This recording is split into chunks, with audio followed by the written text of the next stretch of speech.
Hello, my name is Hassan Sorrells, and this is the Leadership Lessons from the Great Books podcast shorts. There's no co-host on these shorts episodes.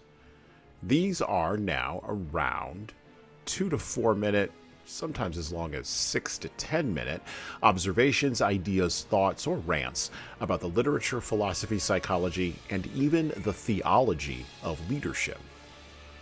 Because listening to me talk about leadership for now around 2 to 4 minutes is still better than reading and trying to understand yet another business book.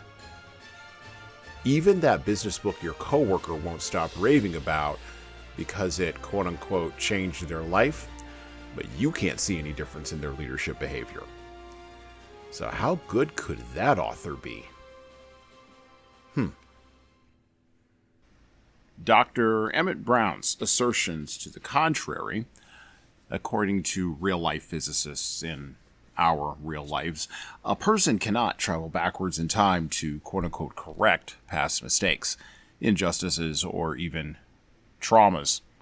You also can't, at least at this point in human history, just go down to the local corporate-owned drugstore and buy plutonium off the shelf. You do still have to rip it off.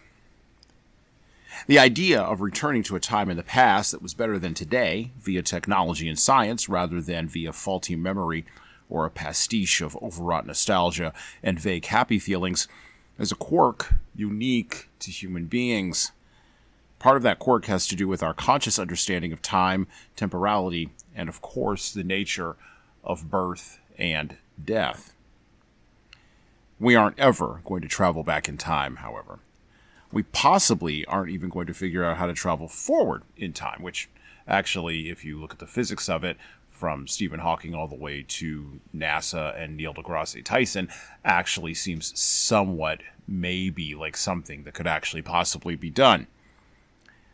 But just like seeking to attain human immortality, time travel is one of those things that wealthy human beings with plenty of time on their hands are going to keep fruitlessly chasing long into the future or the past or whatever. That's my only thought for today. It's a short one. So while we're waiting on all of that, in the meantime, I'm going to go rip off some Ukrainian nationalists and give them a shoddy bomb casing full of used pinball machine parts. And well, that's it for me. Thank you for listening to the Leadership Lessons from the Great Books podcast today. And now that you've made it this far, you should subscribe to the audio version of this show on all the major podcast players, including Apple iTunes, Spotify, YouTube Music, and everywhere else where podcasts are available. There's also a video version of our podcast on our YouTube channel. Like and subscribe to the video version of this podcast on the Leadership Toolbox channel on YouTube. Just search for Leadership Toolbox and hit the subscribe button there on YouTube. And while you're doing that, leave a 5-star review if you like what we're doing here on Apple, Spotify, and YouTube. Just go below the player and hit 5 stars. We need those reviews to grow, and it's the easiest way to help grow this show. And tell all your friends, of course, in leadership.